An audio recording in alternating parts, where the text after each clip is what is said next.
Bonjour à toutes et à tous. Je vous remercie d'être présents et d'avoir répondu à notre invitation, à notre premier webinaire Builder de présentation d'une opération.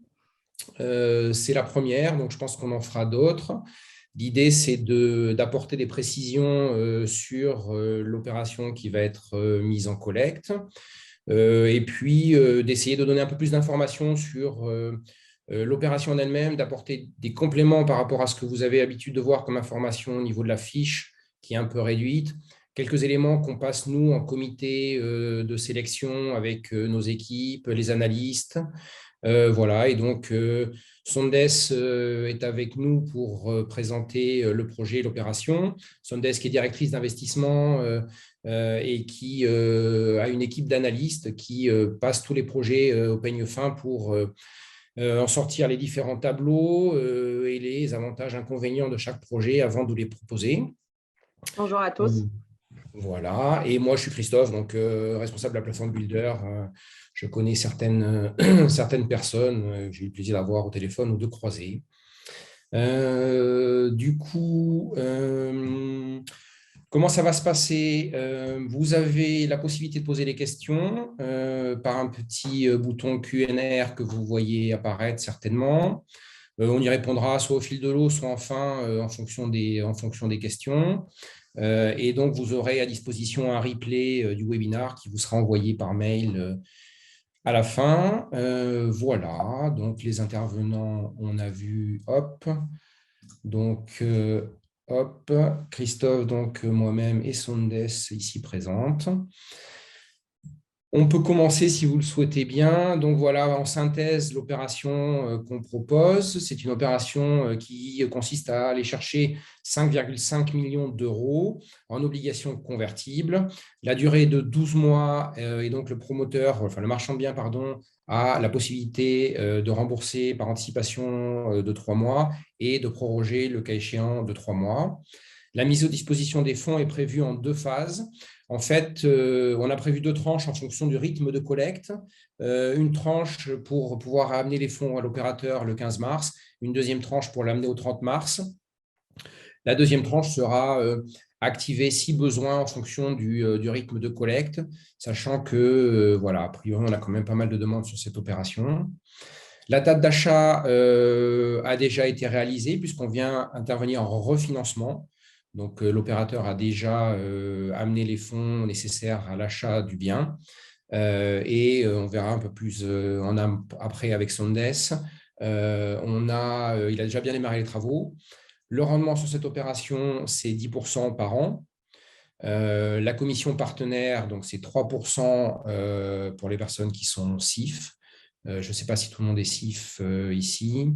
Et concernant les garanties, on a une garantie autonome à première demande qui est fournie par les 2 opérateurs actionnaires de Pic2Pic.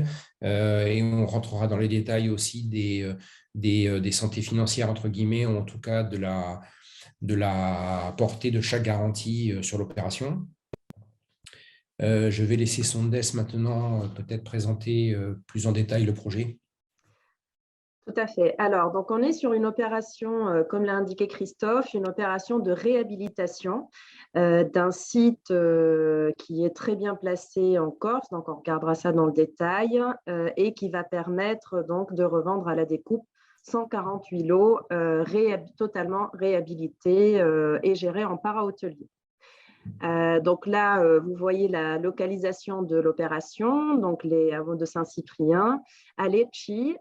Donc on est très bien placé à Porto Vecchio. Alors c'est une localisation qui est plutôt au calme, hein, voilà, donc ça va attirer des personnes qui sont plutôt en recherche de ce type de cadre-là. Mais on est proche de toutes les commodités, on est aussi très proche de la plage, on est à 5 minutes en voiture, donc c'est une localisation qui est très intéressante, en tout cas pour mener un projet de cette envergure. Donc, comme l'a indiqué Christophe, on intervient en refinancement. L'opérateur, le marchand de biens Pic2Pic, quand vous présenterez un peu plus dans le détail, a déjà réitéré l'actif. Il a déjà été acquis par la société projet qu'on vient refinancer à hauteur de 5,5 millions. Donc, à l'origine, le site, c'était une résidence de tourisme. Donc, aujourd'hui, ce que fait l'opérateur, c'est une réhabilitation assez conséquente de l'ensemble pour maintenir donc, le même nombre de lots, à savoir 148 lots, mais qui seront totalement réhabilités. Et il rajoute également au projet une piscine pour que ça ait une dimension plus qualitative que ça ne l'est aujourd'hui. Les typologies, on est sur du T2 majoritairement avec du T3. Donc là, on est sur des produits investisseurs qui sont plutôt recherchés. Et le projet comporte également 168 places de stationnement aérien. Donc, en termes de commercialisation, aujourd'hui, ça a été confié, donc il y a à la fois de la commercialisation interne qui est faite par les équipes commerciales de Pic-to-Pic et également via des partenaires externes, donc voilà, réseau, agence, et c'est fait sous le régime VIR. Donc, c'est ce qui permet d'avoir des appels de fonds au niveau de l'opération et de réduire le besoin en trésorerie. La commercialisation a été lancée en octobre 2021. Alors, on a un pourcentage de pré-commercialisation qui est de 30% dans la présentation, mais comme ça avance à un rythme assez soutenu, aujourd'hui, elle est déjà à 36%. Donc voilà, ça se présente plutôt bien au niveau de la commercialisation. Et on le verra plus tard au niveau des conditions de l'investissement, mais nous, on exige 50% de pré-commercialisation pour la mise à disposition des fonds. Donc, pendant la durée de collecte et de réception, donc des souscriptions et des fonds, entre-temps, l'opérateur continue à commercialiser pour arriver aux 50% qui sont exigés à la mise à disposition des fonds. Et c'est ce qui nous permet, bien entendu, de bien sécuriser l'aspect sur le plan commercial. C'est pour ça qu'on a exigé cette condition. Donc, la maîtrise foncière, on l'a vu. Aujourd'hui, il n'y a pas de sujet de maîtrise foncière puisque l'actif a déjà été acquis. En termes d'autorisation administrative, là également, les risques ont été écartés puisqu'en fait, il y a eu uniquement une déclaration préalable qui a porté principalement sur des éléments de façade, la réalisation de la piscine et puis quelques travaux VRD. Donc ça, ces déclarations préalables, elle a été obtenue et purgée. On a eu 2 d'ailleurs. Voilà, donc les 2 ont été obtenus et purgés. Et aujourd'hui, il y a juste le transfert à la SCCV qui est en cours de purge, mais ça, c'est évidemment un élément qui n'est pas du tout porteur de risque. Alors, d'un point de vue technique, donc là, vous avez la liste des travaux que j'ai déjà précisés. Ce qu'il faut savoir, c'est que les travaux sont aujourd'hui très bien avancés. En fait, l'opérateur avait même démarré les travaux un petit peu avant l'acquisition en accord avec le vendeur, ce qui nous permet, nous, d'intervenir à un stade où, bien évidemment, l'appel d'offres est déjà bouclé, donc le coût des travaux est bien sécurisé et les travaux sont déjà bien avancés, ce qui fait que même en termes de risque de réalisation, c'est aussi très bien environné. Voilà. On va voir après, on va vous montrer quelques photos.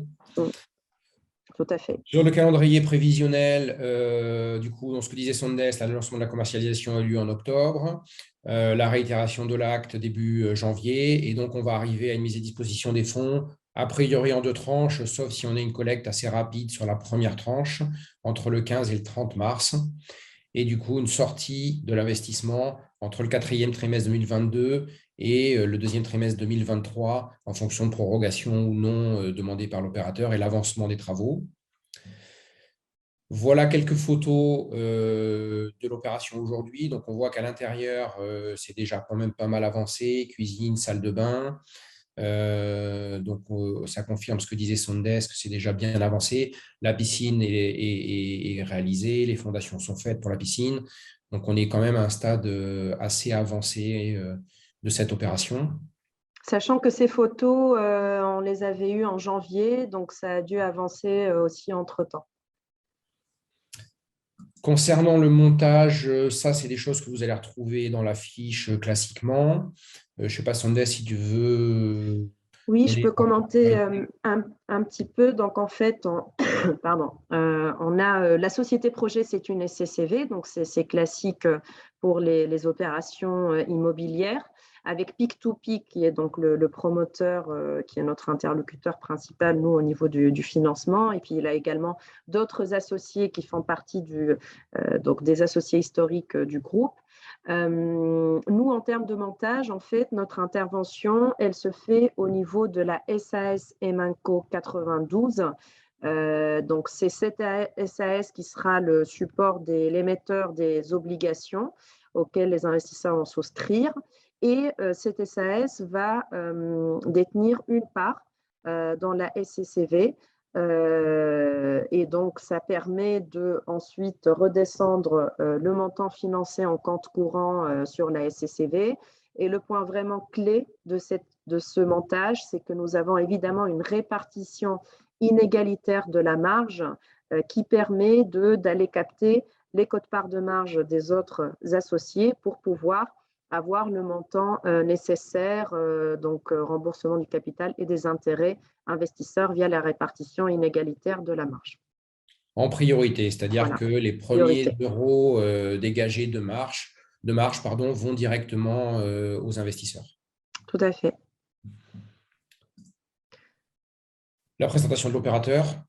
Voilà, donc l'opérateur Pic2Pic, donc c'est un opérateur assez intéressant qui est présent à Marseille et qui fait des opérations principalement dans le sud de la France, mais pas que. En fait, bon, vous avez l'organigramme. Nous, ce qui nous intéresse principalement, ce sont les entités MIF et Salengro que vous voyez donc en associé actionnaire de la SASP2P. Et ces deux entités-là, MIF et Salengro, donnent la garantie, la GAPD solidaire, qui va venir garantir les obligations, en plus de la priorité sur la marge qu'a évoqué Christophe. Donc, on prend cette garantie supplémentaire qui est une GAPD solidaire de MIF et Salengro, donc les deux holdings de P2P. Et là, vous avez sous les yeux quelques éléments financiers concernant ces deux entités. Donc, on a une surface financière qui est assez conséquente, normalement, notamment pour le groupe MIF, qui a en 2020 35 millions de capitaux propres. Donc, on est sur un groupe qui dispose, vous voyez aussi, d'un niveau de cash qui est très intéressant, et donc ça permet d'avoir une très bonne garantie sur cette opération. MIF et Salengro disposent également, pour information, d'un portefeuille d'actifs immobiliers. Donc là également, vous avez quelques chiffres. On a en valeur vénale 650 000 euros. Donc voilà, on est sur des garanties qui sont très intéressantes. Je reviens juste sur les références, les opérations déjà réalisées par Pic2Pic. Pic2Pic a déjà une bonne expérience sur cette typologie d'opérations. En fait, ils ont déjà réalisé récemment une résidence très similaire, un projet très similaire, en Corse également. Donc là, vous le voyez à l'écran. Et pour information, ils ont aussi réalisé des opérations de promotion immobilière là à Sanary-sur-Mer, et un projet là d'un chalet d'un chalet de ski. Il y a un élément que j'ai peut-être pas suffisamment souligné tout à l'heure, qui est important quand même, c'est que ce projet est éligible au crédit d'impôt investissement Corse, qui permet donc d'avoir des niveaux de rentabilité très intéressants avec les avantages de ce dispositif fiscal. Et ça, c'est un élément qui a bien évidemment bien aidé à la commercialisation, donc à un rythme très bon au niveau de cette opération, et qui devrait aider aussi pour l'écoulement des 50% des lots restants suite à notre intervention. Pour information, Pic2Pic, donc sur l'opération dont je parlais, qui est très similaire en Corse, réalisée récemment, il y avait aussi ce dispositif fiscal, donc ils ont une bonne connaissance de ces éléments. Voilà, donc au niveau de l'étude de marché, on est sur un prix moyen, parking inclus, de 6 500 euros du mètre carré, qui est tout à fait cohérent par rapport au benchmark de projets comparables qu'on a identifiés en Corse. Le premier projet, c'est celui qui a été réalisé donc, par l'opérateur. Et après, voilà, donc on voit que les niveaux de prix sont autour de 7 000 euros du mètre carré. Donc, on est même un petit peu en deçà des valeurs de marché. Donc, c'est tout à fait cohérent au niveau des prix. Voilà, là, pour information, on est également Alors, ce n'est pas tout à fait comparable, mais ça permet d'avoir des repères en termes de prix. Là, on met les prix de l'ancien dans une zone autour de la localisation de l'opération. Pardon. Donc là, on voit qu'on n'est pas si éloigné que ça. Alors évidemment, c'est des valeurs hybrides qu'on trouve dans l'ancien, donc ce n'est pas du tout à prendre à, à l'euro près. Là, on parle d'un projet réhabilité, donc il est forcément vendu plus cher. Mais on voit que quand même le delta n'est pas si conséquent que ça, et donc ça confirme la pertinence des niveaux de prix pratiqués par l'opérateur et qui sont de toute façon confirmés par la très bonne pré-commercialisation de l'opération. Voilà, donc là, vous avez tout le détail du bilan. On voit qu'il y a un niveau de marge qui est très confortable, hein. Il y a 3,5 millions de marge avant IS sur cette opération, pardon, ce qui représente 12% du CA TTC. Donc, on est sur un bilan qui tourne très bien et pour lequel, en plus, on est prioritaire sur la marge. Donc voilà, c'est une opération qui est très confortable financièrement. Peut-être juste préciser sur les travaux, l'appel d'offres est bouclé, mais on a quand même un ratio qui est tout à fait raisonnable, et la marge permet aussi d'absorber les éventuels aléas de réalisation sur la partie de travaux qui reste à réaliser largement. Voilà, donc ça, c'est un peu ce que j'indiquais dans une logique de stress test. Quand on a une marge confortable, on a une certaine latitude pour éventuellement venir baisser un petit peu la grille de prix si besoin, ou alors d'absorber des aléas techniques éventuellement, même si là, aujourd'hui, sur cette opération, il en reste très peu. Donc là, on voit qu'avec cette marge, on peut aller jusqu'à 11% de baisse du chiffre d'affaires, mais global, sachant qu'on intervient à 50% de pré-commercialisation. Donc voilà, là, sur les lots restants, ça pourrait aller jusqu'à 20%, alors que bon, il n'y a pas besoin, puisque les typologies sont lisses, il n'y a que du T2 et du T3, ça a été très bien commercialisé, et le reste des lots sont identiques. Voilà. Donc ça, c'est ce que nous indique le stress test. Et donc voilà, en conclusion, on est sur une opération qui est quand même sur une durée courte, qui présente un niveau de TRI intéressant à 10%, avec un certain nombre de risques déjà bien environnés. La pré-commercialisation, donc, elle avance bien, et de toute façon, on interviendra à 50%, donc ça permet de bien sécuriser le risque commercial. Et donc, on est sur une marge qui est globalement très confortable. Et un bon niveau de garantie, puisqu'on a vu les éléments qui concernent les holdings qui donnent la GAPD. Parfait, merci Sondels. Du coup, si vous avez des questions, c'est le moment. Il n'y en a pas trop eu pour l'instant.